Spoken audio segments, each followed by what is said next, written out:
But there are other areas of the market that have also done phenomenally well, these big thematic ideas. And one of them that you've been watching closely is the payment companies, a range of different companies all doing very well right now. PayPal, Visa, both huge reports.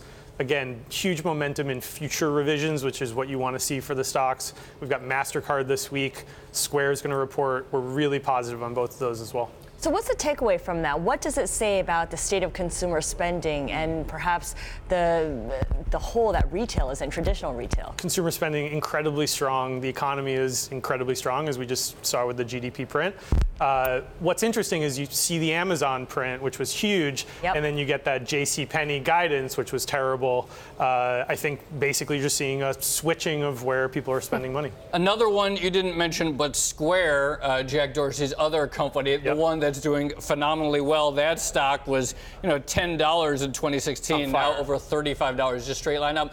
When people look at these companies, do they see a pie that could be divided many different ways? Or do they feel that there's one of these companies has the possibility of really winning out?